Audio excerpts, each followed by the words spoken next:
당나귀가 어쩌다가 버려진 우물에 빠지고 말았습니다. 우물에 빠진 당나귀는 슬프게 울부짖었지만 주인도 마땅히 당나귀를 구할 방법이 없었습니다. 결국 주인은 당나귀를 포기하기로 결심을 했습니다. 나이가 많은 당나귀가 별로 쓸모도 없었을 뿐만 아니라 버려진 우물이라서 안 그래도 메꿔야 하는데 이런 생각을 하던 터라 이 기회에 아예 우물도 메꿀 겸 당나귀도 생매장시키기로 한 것입니다. 주인은 마을 사람들에게 도움을 요청했고 사람들은 저마다 삽을 손에 들고 와서 흙을 퍼서 우물 안으로 던져놓기 시작했습니다. 그러자 우물 아래 갇힌 당나귀는 더욱 울부짖었습니다. 본능적으로 자신의 죽음의 순간을 직감했기 때문입니다. 그런데 조금 지나자 우물 안에서 들려오던 당나귀의 울부짖음 소리가 들리질 않았습니다. 지금까지 흙을 퍼놓은 거 가지고는 당나귀가 잠길 정도가 아닌데 이게 어떻게 된 일일까 이상하게 생각한 사람들이 우물 안을 들여다봤답니다. 그랬더니 당나귀는 자기의 몸에 흙이 쌓일 때마다 몸을 세차게 흔들어서 흙을 몸 아래로 떨어뜨린 다음에 발로 그 흙을 다지면서 조금씩 우물의 위로 올라오고 있더랍니다. 우물에 빠진 당나귀는 스스로의 힘으로는 빠져나올 수도 없었고 주인마저 그를 포기한 마당에 영락없이 꼼짝없이 죽을 수밖에 없는 위기를 맞았습니다.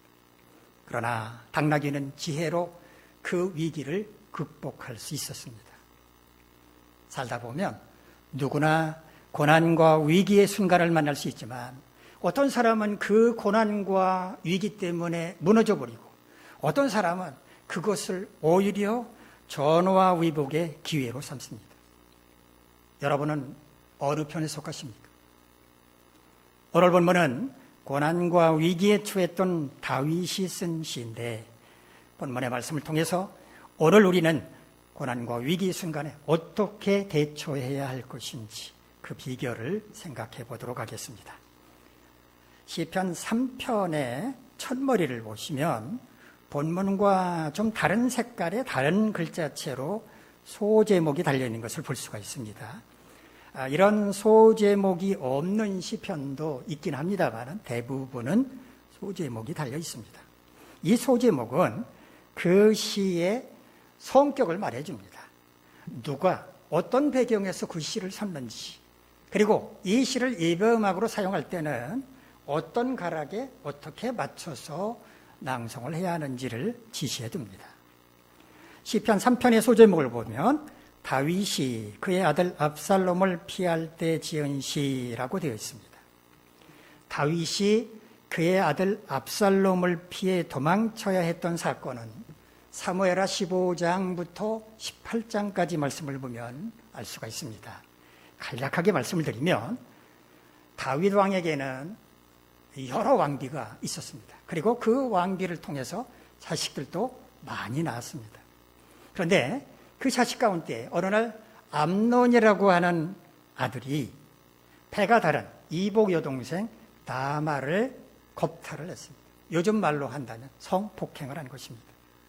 그런데 다말과 같은 어머니를 둔 압살롬, 어머니가 같은 압살롬이 여동생 얘기를 듣고 분개를 합니다. 그리고 복수하겠다고 다짐을 합니다. 그리고 양털 깎는 축제를 벌여서 형제들을 다 초청한 그 자리에서 암논을 살해해버리고 맙니다. 그런 다음에 압살롬은 왕궁을 떠나서 요단 동편 그술이라고 하는 지방으로 가서 피신해서 3년 동안을 살게 됩니다. 그술은 어딘가? 어머니의 고향이었습니다. 압살롬을 낳은 어머니의 고향이었습니다. 3년이 흘러가자 이제 왕자들의 난투국 사건은 그저 희미한 옛날 이야기로 돌아갔고 그걸 기억하는 사람들도 별로 없었습니다. 신하들도 다윗 왕에게 저렇게 왕자님이 피신만 해 있는데 왕궁으로 부르시죠 라고 제안을 하게 됩니다. 다윗은 못 이기는 척 신하들의 제안을 받아들여서 아들 압살롬을 왕궁으로 다시 불러들이게 됩니다. 그런데 압살롬이 왕궁으로 돌아온 지 2년이 지나가도록 다윗 왕이 압살롬의 얼굴조차 보려고 하지 않았습니다. 압살롬의 심정이 어땠을까요? 아버지가 나를 일부러 보지 않으려고 하는구나, 이렇게 생각을 했을 거 아닙니까? 결국 압살롬은 은밀히 군사들을 모아서 반역을 일으킬 준비를 합니다. 무려 4년 동안 칼을 갈고 닦은 압살롬, 마침내 다윗 왕을 배반하고 요즘 말로 하면 쿠데타를 일으키게 됩니다. 다윗 왕의 전략가 아히도벨이라고 하는 사람이 압살롬에게로 넘어가고 맙니다. 많은 백성들이 압살롬에게로 갔습니다. 압살롬의 세력이 점점 커져갔습니다. 결국 수세에 몰린 다윗 왕은 왕궁을 등진 채 피신해야만 했는데 결국 우여곡절 끝에 이 쿠데타는 진압이 됐고 아들 압살롬은 죽음을 맞고 말았습니다. 시편 3편은 바로 그때, 즉 다윗이 아들 압살롬을 피해서 도망치던 그때의 심정을 노래한 것이라는 말입니다. 다른 사람도 아닌 자신의 아들이 일으킨 반역 때문에 왕궁을 등지고 도망쳐야 했던 다윗의 심정 어땠을까요? 다윗은 그런 자신의 마음을 어떻게 표현했는지 본문 가운데서 확인해 보도록 하겠습니다. 우리 본문 1절, 2절 말씀 한번 같이 읽을까요? 시작. 여호와여, 나의 대적이 어찌 그리 많은지요. 일어나 나를 치는 자가 많으니이다. 많은 사람이 나를 대적하여 말하기를 그는 하나님께 구원을 받지 못한다 하나이다. 셀라. 자신을 대적하는 사람들이 왜 이렇게 많은 거냐고, 자신을 치려는 사람들 또 왜 이렇게 많으냐고 하나님께 하소연 합니다.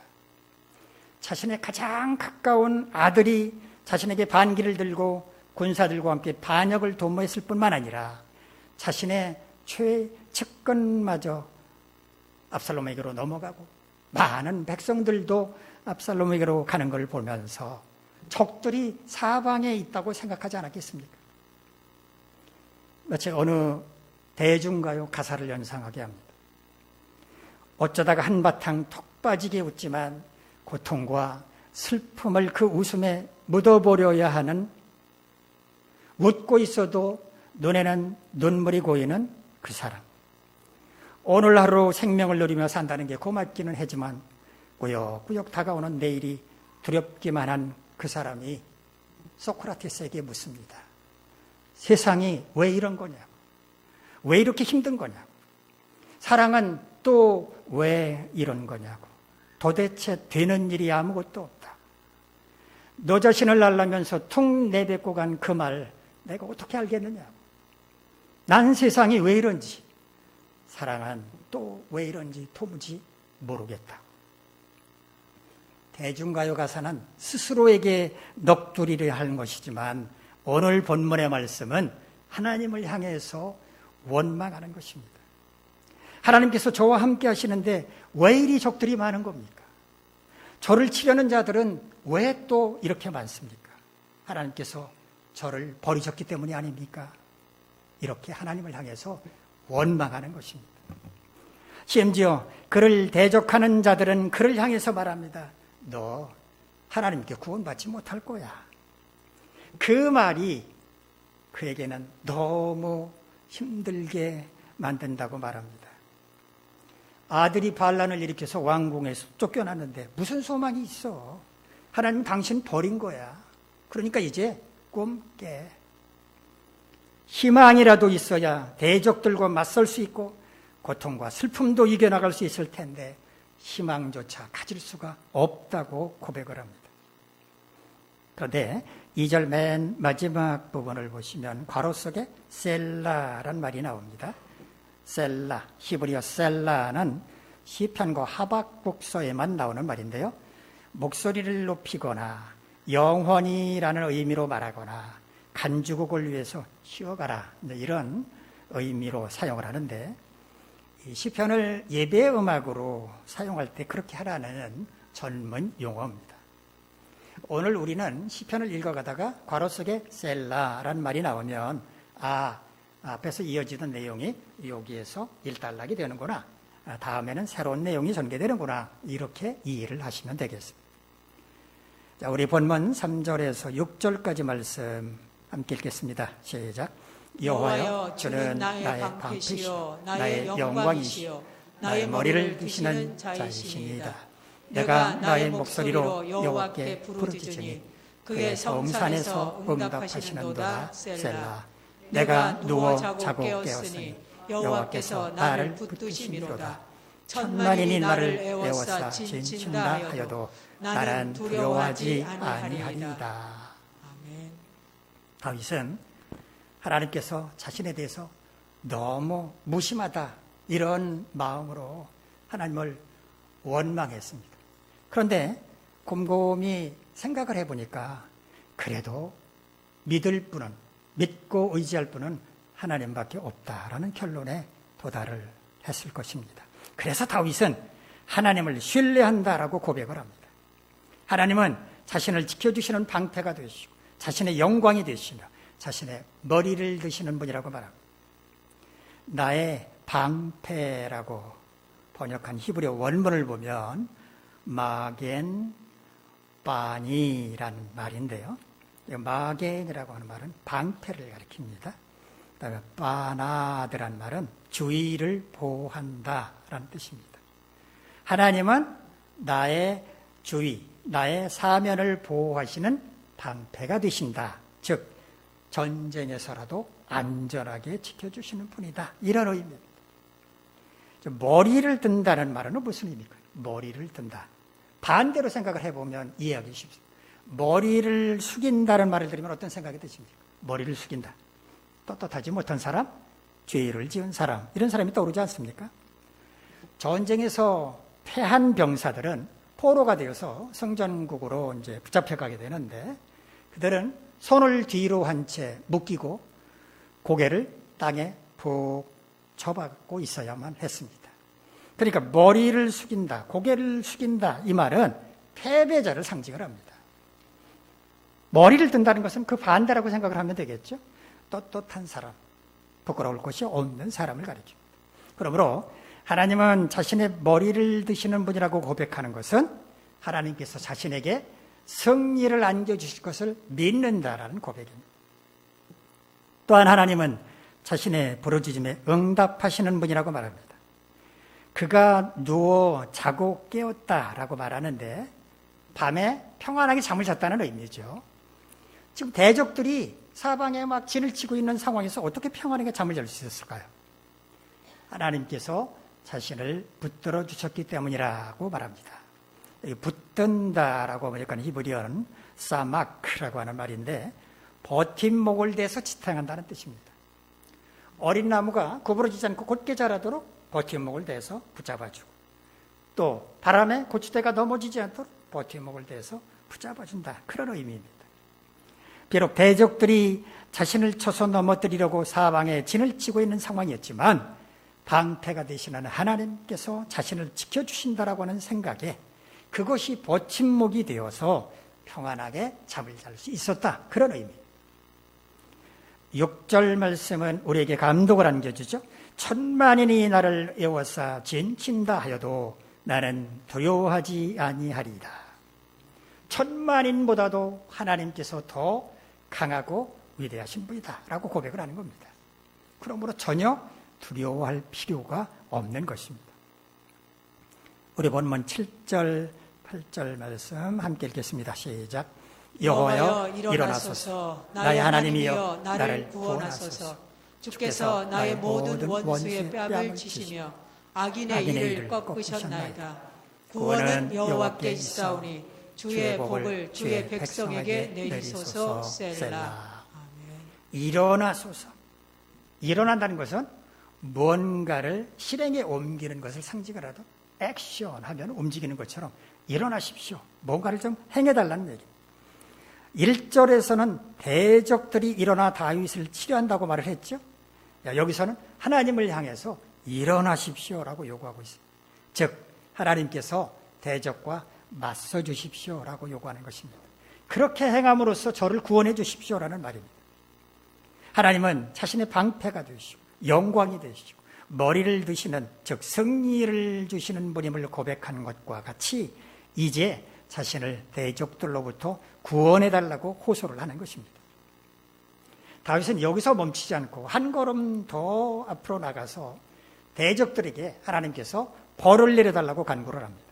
그들의 뺨을 치시며 그들의 이를 꺾어달라고 요구를 하는데, 하나님께서 이미 그렇게 하신 것처럼 과거형으로 표현을 하고 있는데, 이것은 하나님이 반드시 그렇게 해주실 것을 확신한다라는 의미로 그렇게 강조하기 위해서 표현을 한 것입니다. 뺨을 치는 것은 수치와 모욕을 안겨주는 것이죠. 누구한테 뺨을 친다고 하는 것은 그 사람에게 모욕을 주는 것입니다. 이를 꺾는다고 하는 것, 먹지 못하게 되니까 무력하게 만드는 것이죠. 이빨 빠진 맹수를 한번 생각해 보시죠. 그런 의미입니다. 대적들에게 수치와 모욕을 안겨주시고 그들이 더 이상 힘을 쓸 수 없도록 무력하게 만들어 주실 때 자신의 구원이 완성된다고 고백하는 것입니다. 마지막으로 다윗은 주의 백성에게 복을 내려달라고 간구합니다. 백성들은 압살롬의 반역에 동조한 자들입니다. 하지만 그런 그들을 용서해 주시고 구원해 주시며 그들에게 복을 내려달라고 간구하는 다윗에게서 모든 것을 다 품어 안으려는 아버지의 마음을 읽을 수가 있습니다. 비록 자신을 등지고 반역자들에게로 우르르 몰려갔지만 그럼에도 불구하고 그들은 주님의 백성이기 때문에 그들에게 복을 내려주실 것을 간구하고 있습니다. 자신이 낳은 아들이 자신에게 반기를 들고 군사들과 함께 구태타를 일으키며 위협하는 바람에 황급히 왕궁을 등지고 피신해야만 했던 다윗, 얼마나 황당하고 기가 착했습니까? 신학 가운데 누군가가 그런 짓을 벌였다면 권력욕에 사로잡혀서 그랬구나 라고 이해나 할 수 있지, 이건 아들이 그런 짓을 벌였습니다. 그 배신감을 어떻게 말로 표현할 수가 있었겠습니까? 도대체 세상이 어떻게 되려는 것인가 참담하기만 했을 것이 뻔합니다. 지금 우리는 벌써 1년 반째 눈에 보이지도 않는 코로나 바이러스와의 전쟁을 벌이고 있습니다. 과학 선진국에서 신속하게 개발한 백신으로 그들을 되찾려고 노력하고 있는 중에 있지만 교활한 이놈들은 공격수단을 수시로 바꿈으로써 우리의 방어 체계를 교란시키고 있습니다.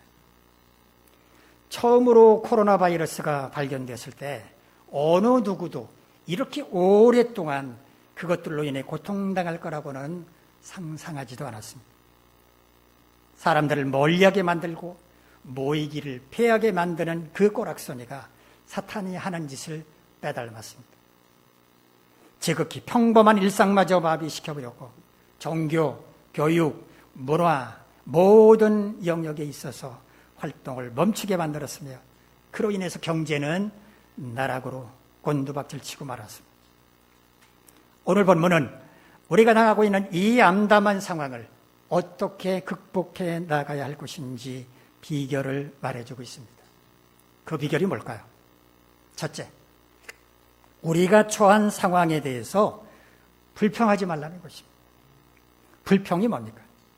한자말인 불평이라고 하는 말은 자신의 마음이 평안하지 않다, 편치 않다라고 하는 것을 말이나 행동으로 표현하는 것입니다.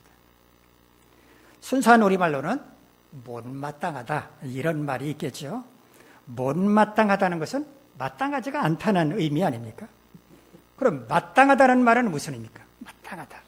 어떤 대상이 하는 말이나 행동이 자신이 생각하고 있는 일정한 조건에 어울리거나 알맞기 때문에 마음속으로 흡족하게 생각한다는 겁니다. 그게 마땅하다는 말입니다. 그런데 누군가가 자신이 생각하고 있는 조건에 어울리거나 맞지 않게 행동하면 불편해지게 되죠. 그게 바로 못마땅한 상태입니다. 누군가가 하는 어떤 말이나 행동에 대해서 어떤 단체나 기관이나 정부가 하는 어떤 일에 대해서 못마땅하다고 생각할 때 사람들은 불평을 합니다. 하지만 이런 불평은 지극히 자의적인 것입니다. 일정한 기준이 있는 게 아니라 모든 사람이 공감하는 기준이 있는 게 아니고 각자가 정한 자신의 기준에 따라 제멋대로 불평하는 것이기 때문입니다. 사람마다 생각하는 것도 다르고 마음도 다르고 세상을 바라보는 기준도 다른데 그런 기준으로 불평을 한다면 세상이 어떻게 되겠습니까? 자신의 의견을 말할 수는 있겠습니다만은 그렇다고 불평하면 안 되는 겁니다. 왜냐하면 내가 불평하는 그 일에 대해서 어떤 사람은 마음에 든다, 좋다라고 생각할 수 있기 때문입니다. 우리는 불평하는 대신에 왜 그런 상황이 발생했는지 그 원인을 분석하고 반성하는 태도를 갖는 것이 낫습니다. 코로나 발생 초기에 왜 중국인들이 입국을 차단하지 않았느냐, 그것 때문에 코로나가 확산되지 않았느냐라고 불평을 한다거나 다른 나라들처럼 백신 확보를 위해서 총력을 기울였어야지 무슨 배짱으로 안전성이 입증된 다음에 해도 늦지 않는다며 무사안일로 대응한 것이냐 불평해봐야 아무 소용없습니다. 그건 이미 실수한 과거의 일이고요. 다시 돌이킬 수도 없는 일입니다. 그러므로 불평하는 대신 반성을 해야 마땅합니다. 감염병에 관한 한 어떤 강대국의 눈치를 보지 말고 우리 국민의 안전을 먼저 고려해서 강력한 조치를 취해야 한다는 것. 비전문가들이 책상에 앉아서 정책을 결정할 것이 아니라 전문가들에게 판단을 맡겨야 한다는 것을 뼈저리게 깨달았으니 이제부터는 그런 실수를 범하지 않겠다라고 다짐을 하면 되는 것입니다. 가정에서도 마찬가지입니다. 서로 불평을 쏟아내기 전에 반성부터 하겠다는 자세를 갖는다면 쓸데없는 싸움 벌이지 않아도 됩니다. 왜 그런 일이 일어나는지, 그 일에 대해서 내 책임은 없는지 반성을 하고 이제 어떻게 할 것인지 해결책을 찾으려고 한다면 굳이 싸울 일이 뭐가 있겠습니까? 불평하는 사람들은 대개 성질이 급한 사람들입니다. 마음에 들지 않은 게 있으면 바로 말을 해야 속이 풀리는 사람들입니다. 그런데 불평은 불평으로만 끝나는 법이 없습니다. 그 불평 때문에 싸움이 일어나고 그 싸움으로 인해 관계가 망가지기 쉽기 때문입니다. 우리가 부닥치는 문제들, 우리가 처한 상황이 마음에 들지 않고 그래서 마음이 불편하다고 하더라도 그걸 즉시 말이나 행동으로 표현하지 마시기 바랍니다. 대신에 왜 이런 문제가 생긴 걸까? 왜 이런 상황에 처하게 된 걸까? 이 문제나 이 상황에 대해서 내 책임은 없는 걸까 생각하시기 바랍니다. 그럴 때 그저 불평이나 쏟아지지 않고 그 문제나 상황을 해결할 수 있는 지혜를 얻게 될 것입니다. 불평은 습관입니다. 불평하는 사람은 어떤 일에나 불평부터 합니다. 그러므로 이런 못된 습관은 고쳐야 합니다. 험악하게 인상을 쓰면서 불평하는 대신에 그럴 수도 있지, 이해하고 받아들이려는 태도, 이만한 것도 다행이지, 감사하는 태도를 가져야 하고 이런 태도가 오히려 습관이 되도록 노력을 해야 합니다. 둘째, 우리가 당하고 있는 암담한 상황을 극복하려면 하나님에 대한 신뢰를 잃지 않아야 한다는 것입니다. 우리가 살아가면서 어려움을 만났을 때 실제로 그 어려움을 해결해 나가는 것은 우리 자신입니다. 어떤 일은 우리 스스로의 힘으로 해결할 수 있지만 어떤 일은 누군가의 도움을 받아야만 해결할 수 있습니다. 그래서 믿음이 없거나 약한 분들은 이런 상황에서 왜 우리가 하나님을 신뢰해야 하는지 이해하지 못합니다. 어려움을 극복해 나가는 것은 우리 자신인데 그 과정에서 하나님이 간섭할 일이 뭐가 있는가라고 생각하는 것입니다. 그런데 세상 일은 그렇게 간단하지가 않습니다. 우리 눈에는 다 사람이 하는 것처럼 보이지만 그 사람을 움직이는 분은 하나님이시기 때문입니다. 그래서 우리는 하나님을 의지하고 신뢰해야 하는 것입니다. 하나님은 사람을 통해서 일을 하시기 때문입니다. 우리는 사람의 생각, 사람의 지혜, 사람의 시각으로 눈앞의 어려움을 바라볼 수밖에 없지만 그래서 절망적이라고 생각하고 포기하기 쉽지만 하나님은 사람의 생각, 사람의 지혜를 초월하시는 분이십니다. 이런 하나님께서 우리의 문제와 상황에 간섭하시게 되면 우리 눈에 불가능하다고 생각되었던 일도 어느 순간 가능하게 되는 놀라운 일이 일어나는 것입니다.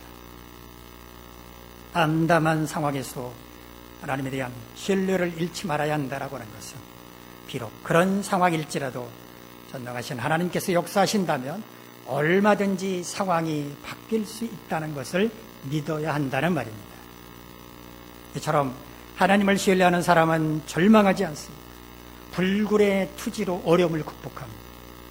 명치 못함이 없으신 하나님께서 든든한 후원자가 되시는데 절망할 이유가 없고 용기를 갖고 극복하는 것이 당연하기 때문입니다. 전능하신 하나님에 대한 신뢰는 비단 어려움을 극복하는 데만 필요한 게 아닙니다. 우리의 믿음을 견고하게 만드는 데도 반드시 필요한 자세입니다. 셋째, 우리가 당하고 있는 암담한 상황을 극복하려면 주님 안에 소망이 있음을 믿고 주님께 부르짖어야 합니다. 우는 아이에게 젖을 준다는 말이 있죠. 엄마는 시간에 맞춰서 가난한 아이에게 젖을 먹여야 하겠지만 또 그렇게 하는 게 쉽지가 않지 않습니까? 그래서 배가 고픈 아이가 울어주면 젖 먹일 때가 됐구나 하고 먹이게 되는 게 가장 좋은 시나리오죠. 가난한 아이는 본능적으로 배가 고프면 울고 엄마는 그때마다 아이가 배가 고픈 줄 알고 젖을 물립니다. 만약 갓난아이가 아이가 배가 고픈데도 불구하고 울지 않는다면 그 아이는 줄여서 죽게 될지도 모릅니다. 우리가 어려운 문제를 만나거나 어려운 상황에 처하게 되면 하나님께 부르짖어 아뢰야 합니다. 그 어려움 때문에 우리가 고통스럽기 때문입니다. 우리가 하나님께 부르짖지 않는다고 할지라도 항상 우리를 감찰하고 계시는 하나님은 우리가 처한 상황을 다 알고 계십니다. 그러나 만약에 우리가 부르짖지 않는다면 하나님은 어떻게 하실까요? 네가 아직 견딜만한 모양이로구나. 그리고 우리를 도와주려고 하지 않으실 것입니다. 그러므로 우리가 어려움을 만나게 되면 도움받을 사람을 찾아서 달려가려고 하지 말고 먼저 하나님께 부르짖어야 하는 것입니다. 하나님, 제가 지금 어려움을 당하고 있는 거 보고 계시죠? 저 혼자로는 감당할 수가 없습니다. 하나님께서 도와주지 않는다면 저는 버틸 수가 없을 것 같습니다. 제발 저를 좀 도와주십시오. 예레미야 33장 2절로 3절에서 하나님은 이렇게 말씀하십니다. 너는 내게 부르짖으라. 내가 내게 응답하겠고 내가 알지 못하는 크고 은밀한 일을 내게 보이리라. 부르짖으면 응답해 주시겠다고 약속을 하셨습니다. 우리가 알지 못하는 크고 은밀한 일까지 알려주신다는데 그까지 어려움을 해결하는 것 얼마든지 도와주시지 않겠습니까? 감리교를 창시한 사람은 존 웨슬리라는 사람입니다. 이 존 웨슬리의 형제들도 참 유명한 사람들인데요. 동생 찰스 웨슬리가 어느 날 서재 창문을 활짝 열어놓고 잠시 쉬고 있었습니다. 그때 갑자기 작은 새 한 마리가 방 안으로 들어오더니 부두닥거리면서 불안하게 공포에 사로잡혀서 방 안을 몇 바퀴 돌았습니다. 찰스 웨슬리는 가만히 모습을 지켜보고 있었는데 얼마나 두려웠던지 이 새가 찰스 웨슬리의 옷깃 속으로 파고 들어갔습니다. 할딱할딱거리는 새의 그 공포스러운 마음이 그대로 전달이 됐습니다. 그렇게 품속에서 헐떡거리던 새가 조금 시간이 지나자 안정이 됐습니다.